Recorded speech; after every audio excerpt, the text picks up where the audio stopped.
Hello everyone, in this video I'll show you a cool do-it-yourself project you can make from a washing machine drum. First you need to drill out 3 rivets along the edges to remove the bracket that the drum was spinning on.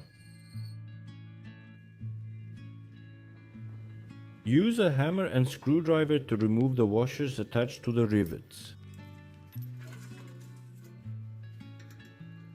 Don't discard the washers, they'll be useful for our do-it-yourself project.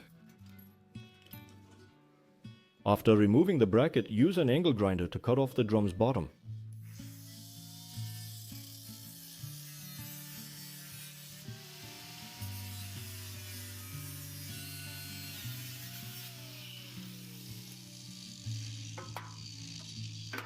This drum part is perfect for our do-it-yourself project. Now clean it using a wire brush and sandpaper.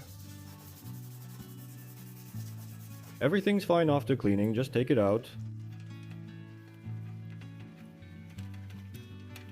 Now you'll need 3 bolts, each 25 centimeters long. You need to screw them to the bottom of the drum.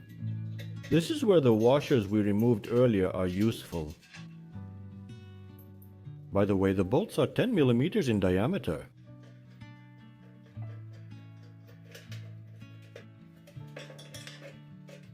After tightening the nut, repeat these steps for the other 2 bolts.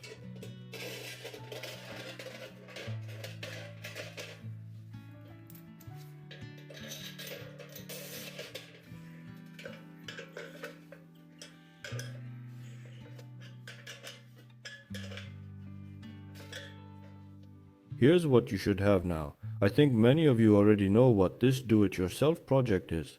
Now we light the fire and move on to testing it. This small frying pan called a sudge can be used to cook food over a campfire. The advantage of this frying pan is that it won't rust since it's made of stainless steel. It's also very lightweight, so you can take it with you on a hike. The homemade device works well and is easy to make. If you have a washing machine drum, you can make one too. If you liked the video, give it a thumbs up and subscribe to the channel. Thanks everyone for watching and goodbye.